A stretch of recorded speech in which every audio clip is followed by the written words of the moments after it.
There's a family in America you've never heard of. They didn't build tech empires or oil fortunes, but they created something bigger. The Hawthorne Industrial Dynasty quietly shaped how America does business.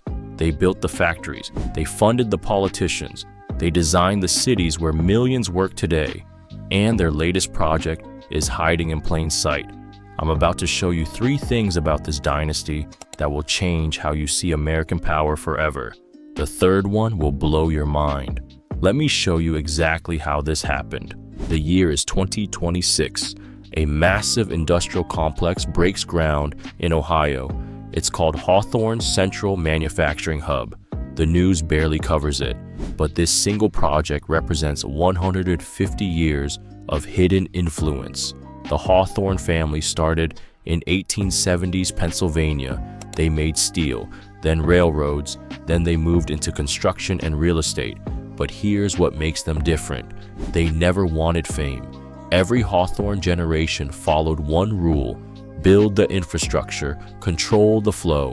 While Rockefellers and Carnegies fought for headlines, the Hawthornes bought the land under their factories. They financed the roads to their oil fields. They owned the ports where their ships docked. Today, the family operates through 47 different companies. Most Americans use Hawthorne-built infrastructure every single day without knowing it.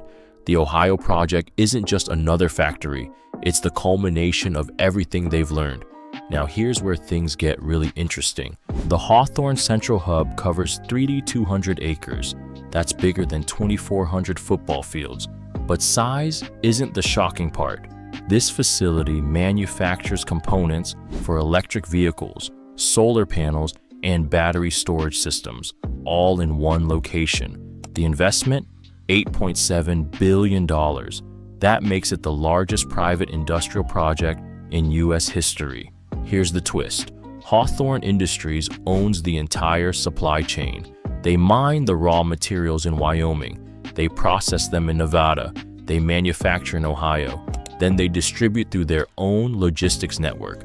No middlemen, no external suppliers. It's vertical integration on a scale America hasn't seen since Henry Ford. This approach cuts costs by 40% compared to competitors. It also gives them complete quality control. When chip shortages hit the auto industry in 2021, companies lost billions. Hawthorne didn't lose a single day of production. Why? Because they make their own chips in the same facility. This is the factory of the future, and one family controls it all.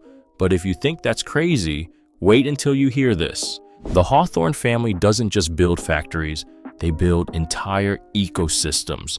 Around the Ohio hub, something strange is happening. New housing developments appear, schools get built, hospitals open, roads improve, all funded by Hawthorne Community Development Corporation. Sounds generous, right? Here's what's really happening. The family learned this strategy in 1920s Detroit. When you build the workplace, you control the workforce. When you build the town, you control the economy. These aren't just neighborhoods, they're company towns redesigned for the 21st century. Workers get subsidized housing, but the rent adjusts based on facility performance. Schools train students in Hawthorne-specific skills. Hospitals give priority to Hawthorne employees. Local businesses, they supply the facility or they don't survive. Over 45,000 people will eventually live in this Hawthorne ecosystem. That's a small city. The family isn't building a factory, they're building a fiefdom. Now here's the disturbing part. It's completely legal. Local governments actually compete to attract these projects. They offer tax breaks for 30 years. They change zoning laws. They hand over infrastructure control. Why? Jobs and economic growth. But at what cost? The Hawthorne model is spreading. Similar projects are planned in Texas, Georgia, and Arizona. Each one creates thousands of jobs. Each one gives one family enormous local power. This brings us to the most shocking discovery of all. The Hawthorne family has a 100-year plan, not a business plan, a dynastic succession plan that reaches to 2123. I found this in a 2019 legal filing most people ignored. The document outlines how each generation transfers knowledge, wealth, and control. It specifies what industries to enter decades in advance. The current generation, they're executing Phase 7.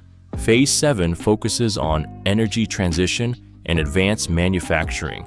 That Ohio facility, it was planned in 1997, 26 years before breaking ground. The family predicted the shift to electric vehicles and renewable energy before Tesla existed. They quietly acquired mining rights. They bought land near future population centers. They funded university research programs that would later supply their workforce. This isn't luck, it's multi-generational strategy. But here's what makes this truly unprecedented. The plan includes political influence, not through donations alone, through infrastructure dependence. When a region relies on Hawthorne facilities for 40% of local employment, politicians listen. When Hawthorne logistics networks move 15% of U.S. manufactured goods, regulators hesitate. The family doesn't need to lobby Congress. They are the infrastructure Congress depends on. This explains why you've never heard of them. Visibility creates scrutiny. Anonymous power is real power. They learned this from the fall of the robber barons. Rockefeller and Carnegie became targets because everyone knew their names. The Hawthornes stayed invisible, and that invisibility made them invincible. So what does all this mean for us today? This changes everything about how we understand corporate power in America. Traditional monopolies controlled one industry. Standard Oil had petroleum, U.S. Steel had metal production. The Hawthorne model controls the connections between industries. They don't just make products, they make the systems that make the products, and they make the communities that supply the workers.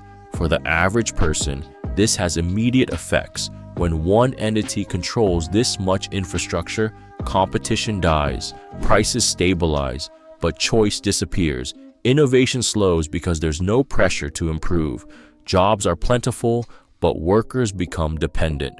You can't just quit and find similar work elsewhere when one family employs everyone in your skill set within 200 miles. For America, the implications are even bigger. This concentration of private power challenges democratic principles. When economic survival depends on one family's decisions, how free are we really? Local governments can't regulate entities they depend on for tax revenue. Workers can't unionize effectively when the union would negotiate with the town's creator. This isn't theoretical. It's happening right now in Ohio, and soon in 3 other states. But there's another angle nobody's discussing. This model might be inevitable. Global competition demands efficiency. Vertical integration delivers efficiency. China already operates this way through state-owned enterprises. Maybe private dynastic control is America's answer. Maybe we're watching the return of feudalism, but with factories instead of farms.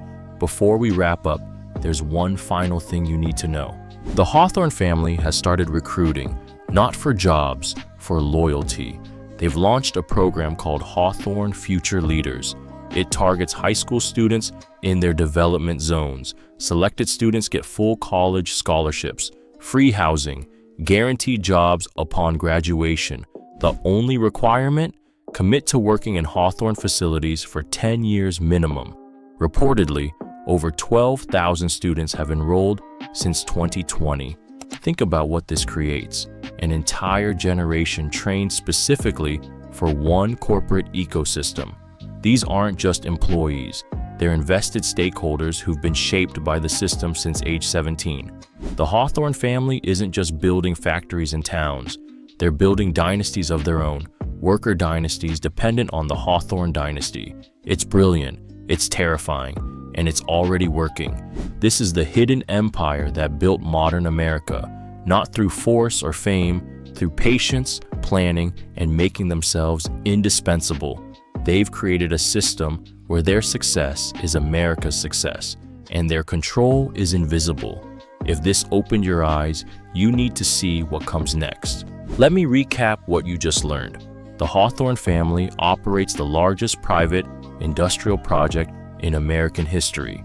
They build entire ecosystems around their facilities, controlling not just workplaces, but entire communities. They've executed a 100-year plan that gives them infrastructure power without public recognition, and they're creating generational loyalty that locks in future workers.